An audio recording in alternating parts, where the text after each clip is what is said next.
కృపాంజలి కార్యక్రమానికి ప్రేమతో మిమ్మల్ని ఆహ్వానిస్తున్నాం. పిల్లల పెంపకం వద్ద బాల్యంలో మన బాధ్యతను విస్మరించి వారు యవనస్తులైన తరువాత తలలు పట్టుకునే ప్రయోజనం లేదు. బాల్యంలో నేర్పవలసింది బాల్యంలో నేర్పితే వాళ్ళు పెద్దవాళ్ళు అయిన తరువాత అందులోంచి తప్పిపోరు అనేది లేఖనం. మన తెలుగు సాంప్రదాయ సామెత కూడా ఉంది, మొక్కై వంగనిది మ్రానై వంగునా అని. మొక్కగా ఉండగానే ఆ వంకర్లను సరిచేయగలిగితే వారు నిటారుగా పెరిగే అవకాశం ఉంది, పరలోకానికి ఇష్టలుగా పెరిగే అవకాశం ఉంది. వాస్తవానికి సమూయేలు ఉన్నది షిలోహు మందిరం. షిలోహు మందిరంలో ఇద్దరు వ్యక్తులే ఉన్నారు ఈ రాత్రి వేళ. ఆవరణం దగ్గర స్తంభం దగ్గర ఏలి పండుకుని ఉన్నాడు. ప్రత్యక్ష గుడారం 2 భాగాలైతే అతి పరిశుద్ధ స్థలం లోపల మందసం ఉంది. పరిశుద్ధ స్థలంలో 7 ప్రదీపాలు ఉన్న బంగారపు దీపం ఉంది, దీపస్తంభం ఉంది. అక్కడ సమూయేలు పండుకున్నాడు. యథార్థానికి గత కాలంలో చాలామంది దైవ సేవకులు చెప్పారు, మనం విన్నాం, మనం ధ్యానించాం దీన్ని. ఈ సమూయేలు మొదటి గ్రంథం 3వ అధ్యాయంలో 3వ వచనం దుఃఖకరమైన మాట. దీపము ఆరిపోక మునుపు అంటే వాస్తవానికి ఈ దీపం ఆరిపోవడం అనేది లేఖన విరుద్ధమైన సంగతి. దీపం ఆరిపోకూడదు. అస్తమయాన్న వాటి యొక్క ఒత్తులను సవరించి దంచి తీసిన అచ్చ ఒలివ నూనె పోసి వాటిని వెలిగించి సూర్యోదయం వరకు అవి వెలుగుతూ ఉండేట్టు చూసుకోవలసిన బాధ్యత యాజకుంది. ఈ మాట లేఖనంలో స్పష్టంగా వ్రాసిపెట్టాడు. దయచేసి మీరు చూడండి, నిర్గమాకాండంలో 25వ అధ్యాయంలో రాశాడన్నమాట. నిర్గమాకాండంలో ఉంటుంది, లేవియాకాండంలో కూడా ఉంటుందన్నమాట. నిర్గమాకాండం 25వ అధ్యాయం 25వ అధ్యాయంలో 37వ వచనాన్ని చదువుతాను. నీవు దానికి 7 దీపములను చేయవలెను, దాని ఎదుట వెలిగించున్నట్లు దాని దీపములను వెలిగించవలెను, వెలుగు ఇచ్చేటట్టుగా దాని దీపాలు వెలగాలి అని చెప్పాడు. అని చెప్పిన ప్రభు 27వ అధ్యాయం అదే నిర్గమాకాండం 20వ వచనంలో, మరియు దీపము నిత్యము వెలిగించున్నట్లు ప్రదీపమునకు దంచి తీసిన అచ్చము ఒలీవల నూనె తేవాలని ఇశ్రాయేలుకు ఆజ్ఞాపించు. సాక్ష్యపు మందసము ఎదుట నున్న తెరల వెలుపల ప్రత్యక్షపు గుడారములో అహరోనును అతని కుమారులను సాయంకాలం మొదలుకొని ఉదయం వరకు యెహోవా సన్నిధిని దాన్ని సవరింపవలెను. ఇది ఇశ్రాయేలులకు వారి తరతరములకు నిత్యమైన కట్టడ అన్నాడు. అంతేకాదు, ఇంకా లేవియాకాండంలో మాట్లాడుతూ 24వ అధ్యాయంలో లేఖనం ఇలా చెప్తుంది. పరిశుద్ధాత్మ దేవుడు వాటిని వ్రాయించారు. 24వ అధ్యాయంలో ఇవే మాటలు, కానీ ఇంకాస్త స్పష్టంగా రాసుంటాయి. చూడండి, మొదటి 4 వచనాలు. మరియు యెహోవా మోషేకి ఇలాగ సెలవిచ్చెను, దీపము నిత్యము వెలుగుచున్నట్లు ప్రదీపము కొరకు దంచి తీసిన అచ్చమైన ఒలీవను నేను తేవాలని ఇశ్రాయేలుకు ఆజ్ఞాపించుము.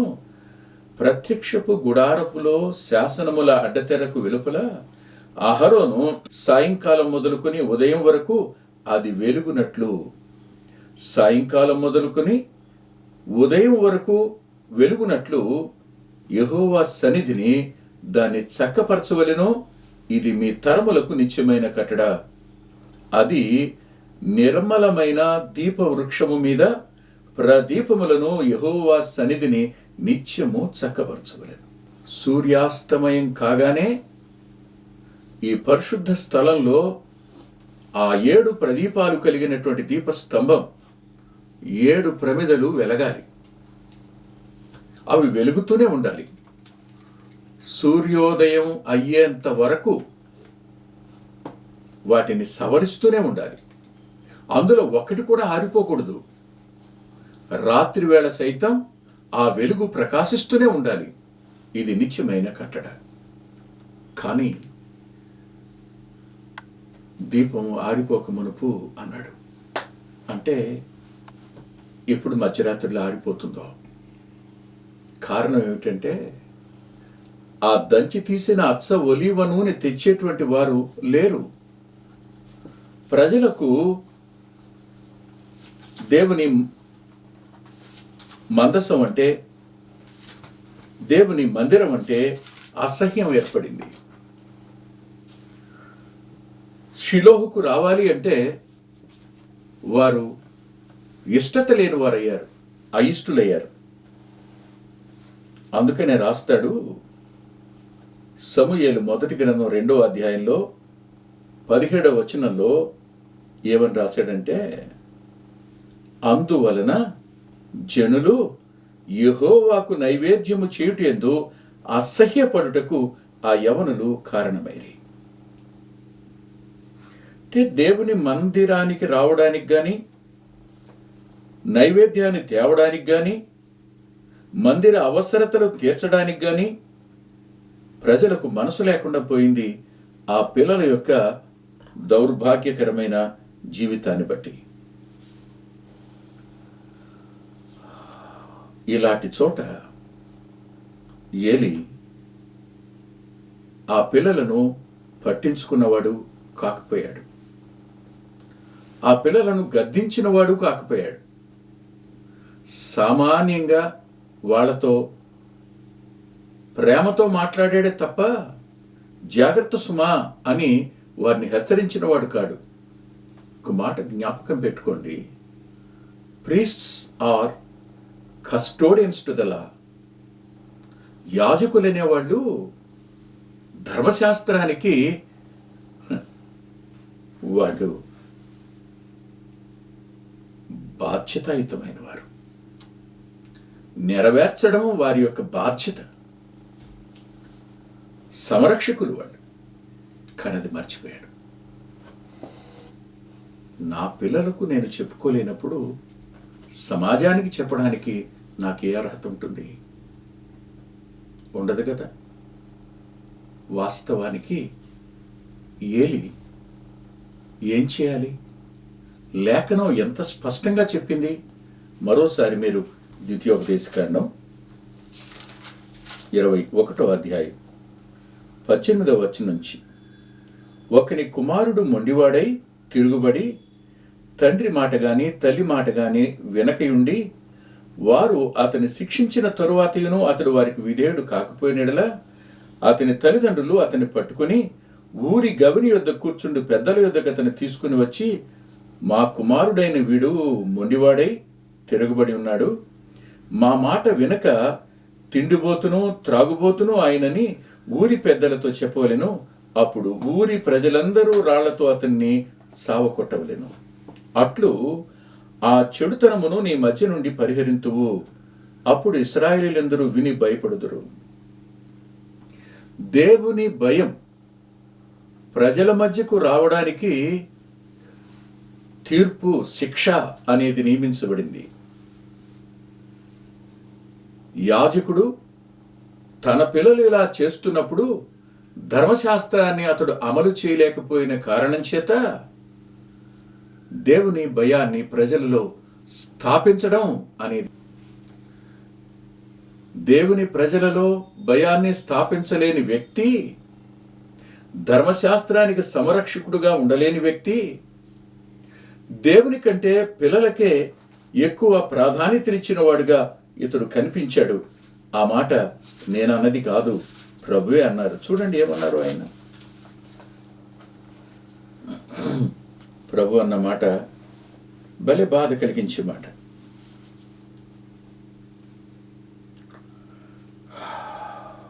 చాలా దారుణం. సమూయేలు మొదటి గ్రంథం 2వ అధ్యాయం 29వ వచనంలో మీరు జాగ్రత్తగా చూస్తే చివరి మాట, నాకంటే నీ కుమారులను నీవు గొప్ప చేయుచున్నావు. ఇది మాట, నాకంటే నీ కుమారులను గొప్ప చేయుచున్నావు. చాలామంది ఈ శోధనకు గురై తమ పిల్లల్లో తప్పులున్నా వారిని సమాజానికి చాలా గొప్పవాళ్ళుగా ప్రజెంట్ చేస్తుంటారు. అలాంటప్పుడు ప్రజల్ని భ్రమలోకి తీసుకుని వెళ్ళటమే కదా, యవనస్తులను బాలులను సర్వనాశనం చేయటమే కదా, అబద్ధాలు నమ్మేటట్టు చేయటమే కదా. ఎంత దుఃఖం. ప్రభు అంతరంగం ఎంత బాధపడి ఉంటుందో ఆ రోజున.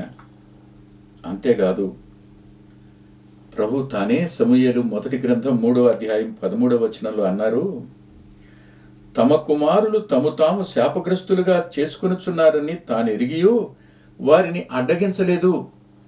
తనకంటే తన పిల్లలను, దేవుని కంటే తన పిల్లలను ఎక్కువ చేశాడు. రెండవదిగా, వారు తమను తాము శాపగ్రస్తులుగా చేసుకుంటున్నారని ఎరిగి ఉండి కూడా వాళ్ళని అడ్డగించలేదు. ఇది ఏలి మీద ప్రభువే మోపిన నేరం. ఇలాంటి వ్యక్తి సమూయేలుతో చెప్తున్నాడు, సమూయేలు వెళ్ళు, నువ్వు పండుకో. ఒకవేళ ఎవరైనా పిలిస్తే యెహోవా నీ దాసుడు ఆలకించుచున్నాడు అని ఆజ్ఞనిమ్మని చెప్పు. నీ దాసుడు ఆలకించుచున్నాడు, ఆజ్ఞ ఇమ్ము. ఇందులో గత వర్తమానంలో ప్రభువా అని ఆయన ఎవరో పరిచయం చేశాడు. నీ దాసుడను అనమని తానెవరో అతని గుర్తు చేశాడు. రెండవదిగా, నేను అన్న మాట దగ్గర ఆలకించుచున్నాను అనే మాట వద్ద సంసిద్ధంగా ఉన్నాను, ఐఎమ్ రెడీ, సంసిద్ధంగా ఉన్నాను అనే మాట. ఒకటి, ప్రభు ఎవరో మన పిల్లలకు నేర్పవలసి ఉంది, వాళ్ళెవరో వాళ్ళకి నేర్పవలసి ఉంది. ఆయన స్వరం వినేటప్పుడు ఆలకిస్తున్నాను అని ఆయన స్వరానికి సంపూర్ణమైనటువంటి సంసిద్ధత తెలపవలసి ఉంది. అంతేకాదు, ఆజ్ఞ ఇమ్ము అని తన విధేయతను తల వంచి చెప్పవలసి ఉంది. ఈ 4 గంటలు నేర్పించాడు. మరలా జ్ఞాపకం చేస్తాను, మనసు పెట్టి వినండి. పిల్లలకు నువ్వు చాలా తెలివిగలవాడివిరా అని నేర్పడం, మనం బాగా ఉన్నవాళ్ళంరా అని నేర్పడం, ఈ ఊళ్ళో మనకంటే గొప్పవాళ్ళు లేరురా అని చెప్పడం, మన ఇంటికంటే భక్తిగల ఇల్లు లేదురా అని చెప్పుకోవడం, ఇవన్నీ మానేద్దాం. ఇవి కాదు మనం నేర్పవలసింది. నానా, దేవుడున్నాడురా, ఆయన చూస్తున్నాడు, ఆయన వింటున్నాడు, ఆయన మౌనంగా ఉన్నాడని, మనం ఏది చేసినది చెల్లుబాటు అయిపోతుందని ఎట్టి పరిస్థితుల్లో మీరు చేయొద్దు. మీకు జ్ఞాపకం లేదా? ఎన్ని చరిత్రలున్నాయి. అహరోను పిల్లలిద్దరినీ ప్రత్యక్ష గుడారపు బలిపీఠం దగ్గరనే దేవుడు సంహరించాడురా. మీరెందుకైనా చేస్తున్నారు? చరిత్ర యొక్క పాఠాన్ని అధ్యయనం చేసిన వాడు కాదా ఏలి? తన 2 పిల్లలకు ఆ పాఠాన్ని చెప్పలేడా? ధర్మశాస్త్రం ఎరగనివాడా? చరిత్ర తెలియనివాడా? చరిత్ర తెలిసినవాడే. వారు శాపగ్రస్తులయ్యారు. అన్యాజ్ఞని తెస్తేనే దేవుడు ఓర్చుకోలేకపోతే ఇలా నైవేద్యాన్ని తస్కరిస్తున్నప్పుడు, వారు తమ యొక్క తిండిపోతుతనానికి బలాత్కారంగా తీసుకుంటున్నప్పుడు, దేవుని మందిరానికి వచ్చిన స్త్రీలతో వాళ్ళు శయనిస్తున్నప్పుడు దేవుడు చూస్తే ఎలా ఊరుకుంటాడు? దేవుడు చూస్తే ఎలా ఊరుకుంటాడు? వాడు ఎంతటి వాడైనా సరే తప్పుకు తగిన శిక్ష తప్పనిసరిగా ఒకరోజు పొందుతాడు. లా అండ్ ఆర్డర్ పట్టుకోలేకపోవచ్చు, న్యాయస్థానం సరైన శిక్ష విధించలేకపోవచ్చు, కానీ సమస్తాన్ని చూస్తున్న దేవుడు మాత్రం ఖచ్చితంగా ఏ మోమాటం లేకుండా విధించవలసిన శిక్ష ఒకరోజు ఖచ్చితంగా విధిస్తాడు, అనుమానం లేదు. కాబట్టి మన పిల్లలకు దేవుని ఉనికిని గురించి మనం బోధించాలి. ఆయన మాట్లాడతాడు అని బోధించాలి. ఆయన స్వరాన్ని గురించి మనం వాళ్ళకి తెలియచేయాలి. ఆయన మాట్లాడే దేవుడు సజీవుడు, మనందరి కొరకు రక్తాన్ని చిందించినవాడు, మనందరి నిమిత్తం సిలువలో మరణించినవాడు, మనందరి పాపానికి పరిష్కారం చేసి భక్తిహీనులమైన మనల్ని నీతిమంతులుగా తీర్చడం కోసం ఆయన మరణాన్ని గెలిచి 3వ దినాన తిరిగి లేచిన పునరుద్ధానుడైన ఆయన రక్తం ప్రతి పాపాన్ని కడుగుతుంది. ఆయన మరణ పునరుద్ధానాల యందలి విశ్వాసం ఒక వ్యక్తిని నీతిమంతుడిగా మారుస్తుంది. పరిశుద్ధాత్మ దేవుడు ఒప్పించినప్పుడు ఎవరు పశ్చాత్తాపడతారో, దైవ చిత్తానుసారమైన దుఃఖంతో తమ పాపాలను ఒప్పుకుంటారో అలాంటి వారు రక్షణార్థమైన మారుమనసు పొందుతారు నాన్న. అలాంటి వారు దేవుని స్వరాన్ని వినగలుగుతారు, దేవుని వాక్యస్వరాన్ని వింటారు. వినాలి. ఇది కదా మనం పిల్లలకు నేర్పవలసింది. పిల్లలకు వీటిని నేర్పకపోతే ప్రయోజనం ఏమిటి? పిల్లలకు మనం ఏమేమో నేర్పుతున్నాం.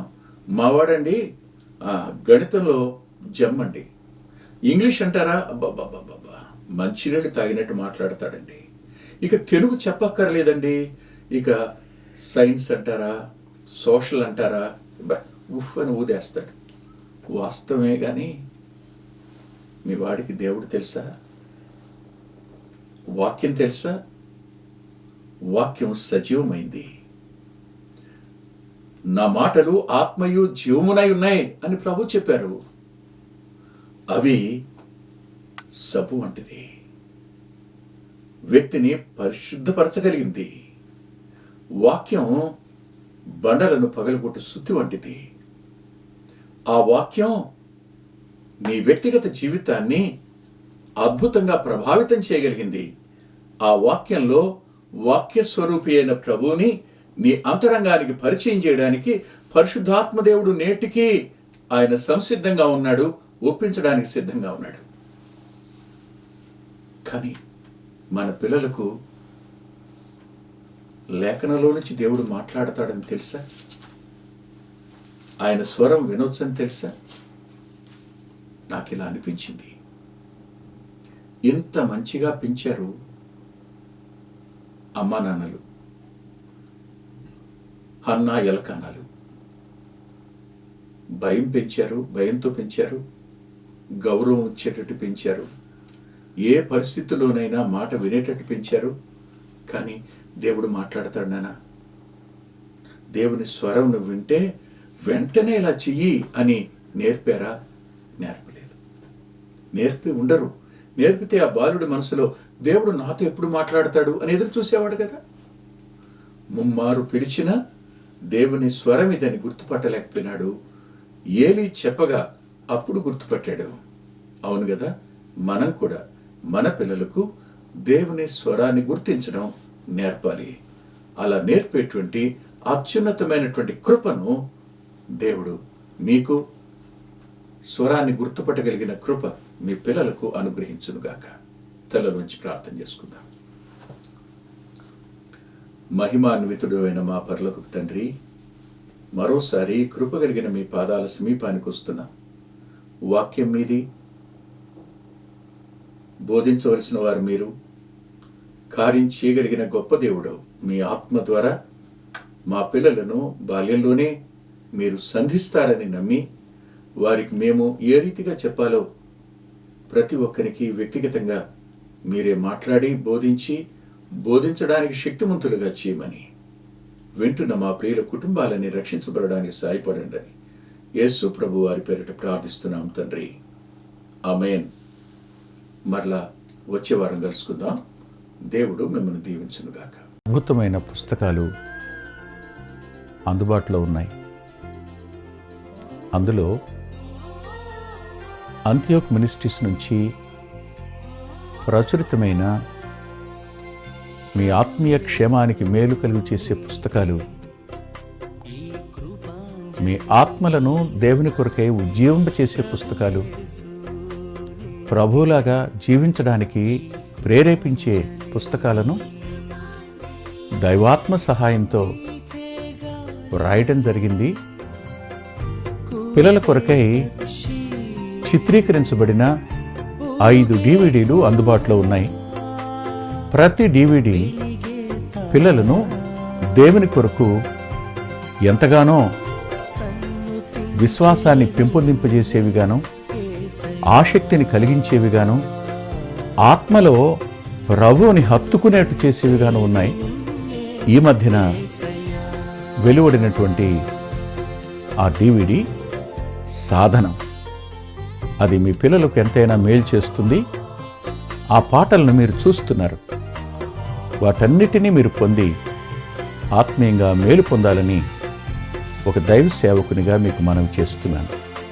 6వ పిల్లల DVD సమయం అందుబాటులో ఉంది. 5 చూసిన వారు 6వది కూడా మీ పిల్లలకు చూపించి మీరు చూచి అంతరంగంలో దేవుని స్తుతిస్తారని నమ్ముతున్నాను. తప్పకుండా ఈ DVDలు తీసుకోండి. 2018వ సంవత్సరం తెలుగు VBS DVD దాహం, పిల్లల ఆత్మీయ క్షేమం కోసం 10 పాటలతో దృశ్యరూపకంగా దీన్ని తయారు చేయడం జరిగింది. తప్పనిసరిగా ఈ DVD తీసుకోండి. పిల్లలకు వీటిని పరిచయం చేయండి. ఈ పాటలు మీ పిల్లలకు నేర్పండి. మీ సండే స్కూల్లో ఈ పాటలు నేర్పడం మర్చిపోకండి. నూతనంగా వచ్చిన పిల్లల DVD ఐక్యత అనే టైటిల్ పెడదామనుకున్నాం, కానీ కలిసి ఉందాం అనేటువంటి టైటిల్ని పెట్టడం జరిగింది. కలిసి ఉందాం, అది పిల్లలకు ఎంతో ప్రయోజనకరమైన DVD. దానిని మీరు పొంది మీ పిల్లల ఆత్మీయ క్షేమాన్ని ఖచ్చితంగా చూస్తారని నేను నమ్ముతున్నాను. ఆ DVDని మీరు సంప్రదించి పొందవచ్చు.